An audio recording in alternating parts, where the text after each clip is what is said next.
ओम नमस्ते जी। 40वीं श्रव्य कणिका श्रीमद् वाल्मीकि रामायणम। इस पुस्तक के अनुवादक, संपादक एवं टिप्पणी करता है परमहंस स्वामी जगदीश्वरानंद जी सरस्वती। पुस्तक का प्रकाशन किया है विजय कुमार गोविंदराम हासानंद, नई दिल्ली द्वारा। हम अयोध्या कांड में द्वितीय सर्ग, दूसरा सर्ग आरंभ कर रहे हैं, जिसका शीर्षक है परिषद द्वारा श्री राम के राज्याभिषेक का अनुमोदन। प्रथम श्लोक है, ततः परिषदं सर्वं मामन्त्र्य वसुधाधिप हितमुद्धर्षणं चैव मुवाच प्रतितं वचः। तत्पश्चात महाराज दशरथ ने समस्त परिषद को बुलाकर हितकारी, हर्षजनक और प्रथित अर्थात सबको सुनाई पड़ने योग्य वचन कहा। द्वितीय श्लोक, वेदितं भवतामेतद् यथा मे राज्यमुत्तमम् पूर्वैकैर्मम राजेन्द्रैः सुतवत् परिपालितम्। जिस प्रकार हमारे पूर्वज नरेंद्रों ने पुत्रवत इस विशाल राज्य का पालन किया है, यह तो आप लोगों को ज्ञात ही है। तृतीय श्लोक, सोऽहमिक्ष्वाकुभिः सर्वैर् नरेन्द्रैः प्रतिपालितम् श्रेयसा योक्तुमिच्छामि सुखार्हमखिलम् जगत्।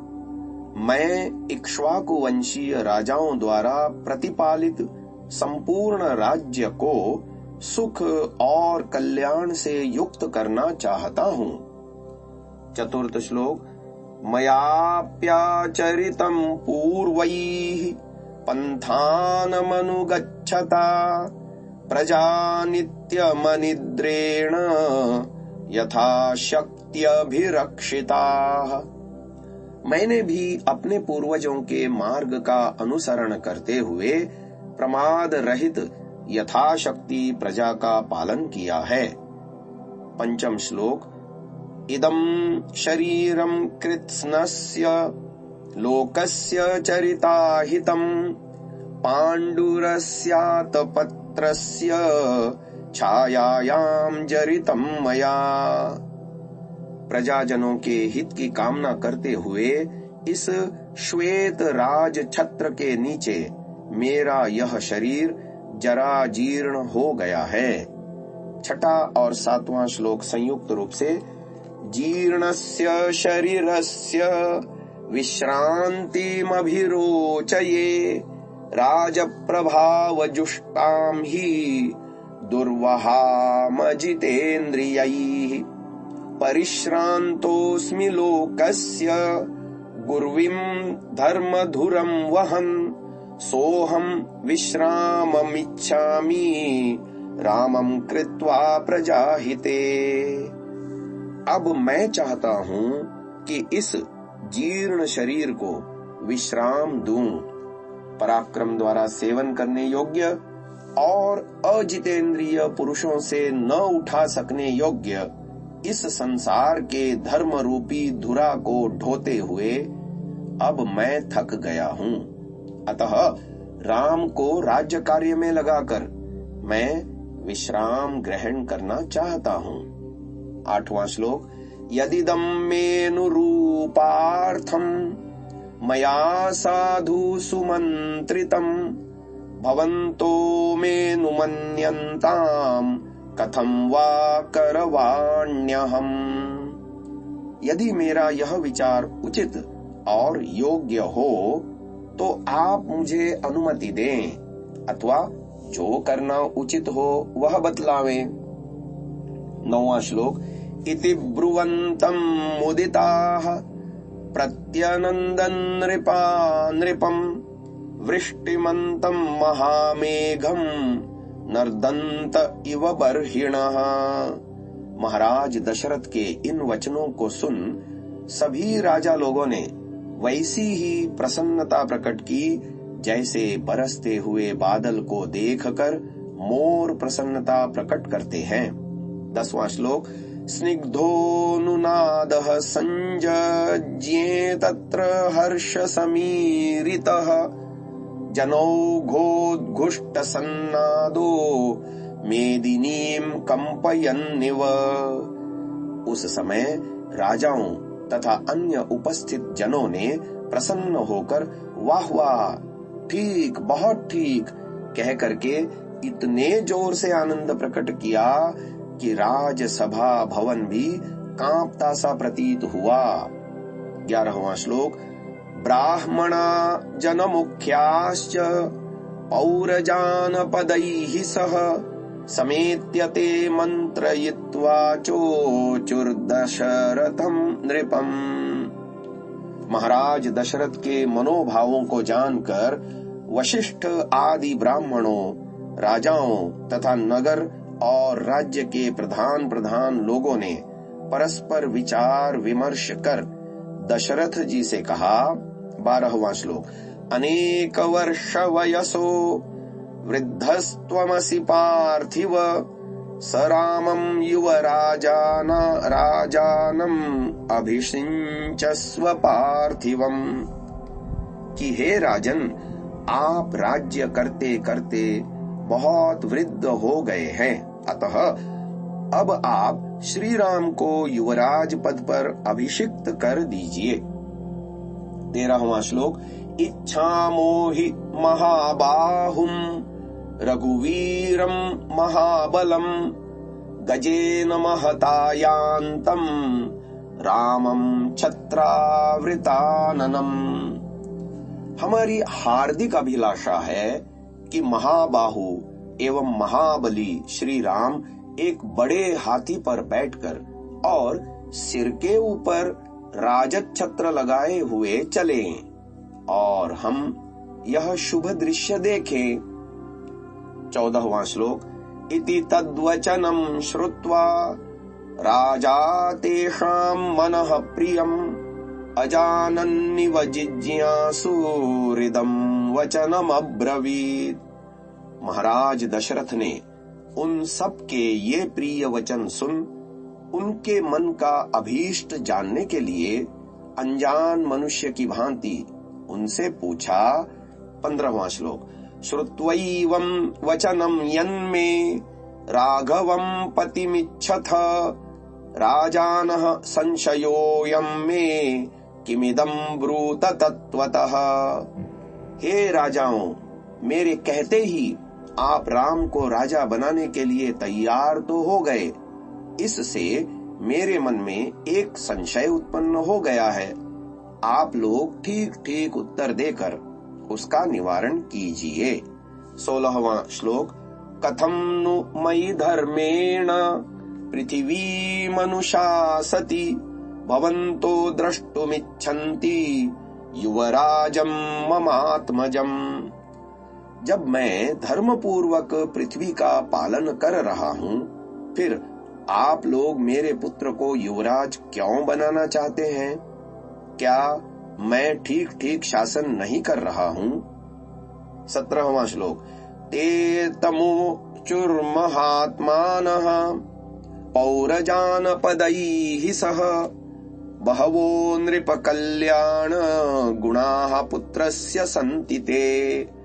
यह सुनकर वे राजा आदि समस्त पुरुष बोले, हे राजन, आपके पुत्र में प्रजा के कल्याण कारक बहुत से गुण हैं। 18वां श्लोक। गुणान् गुणवतो देवकल्पस्य धीमतः प्रियानानन्दनान् कृत्स्नान् प्रवक्ष्यामोऽद्य तान् शृणु। हे राजन, देवों के समान गुणों वाले और बुद्धिमान श्री राम के प्रिय और आनंददायक गुणों का हम वर्णन करते हैं, आप सुनिए। 19वां श्लोक।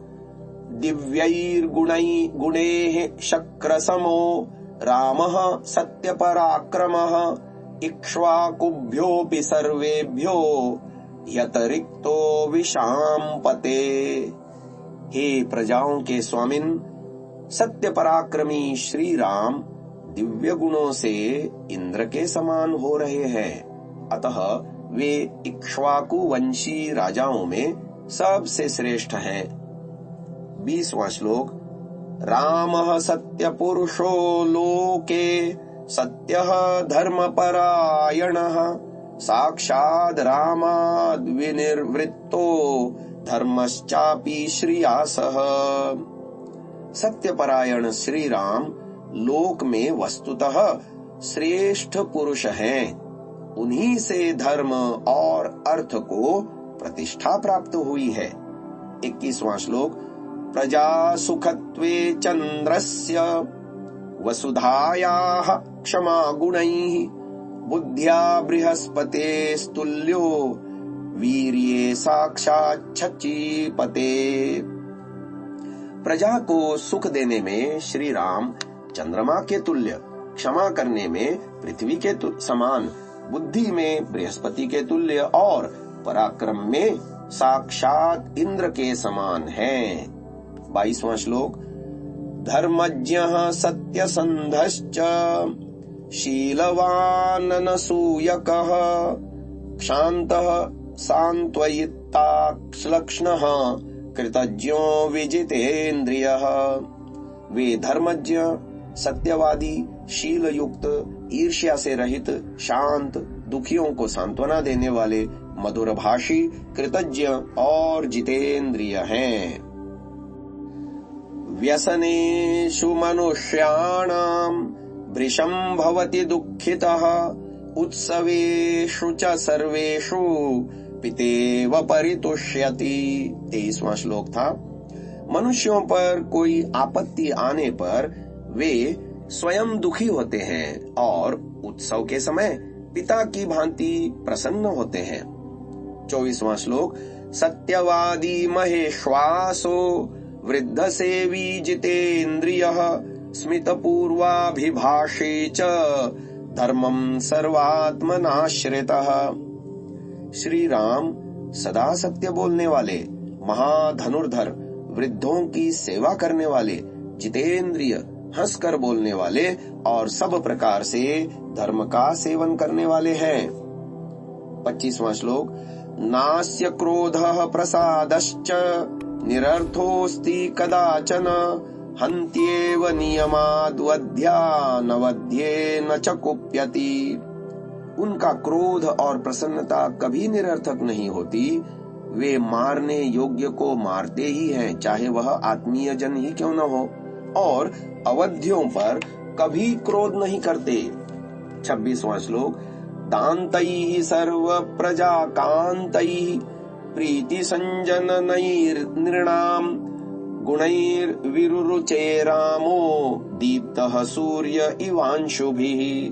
श्री राम यम नियम आदि पालन में कष्ट सहिष्णु हैं, प्रजाजनों के प्रीति मात्र हैं, स्वजनों में प्रीति उत्पन्न कराने वाले हैं। इन गुणों से अलंकृत श्री राम रश्मियों से युक्त सूर्य की भांति दैदीप्यमान है।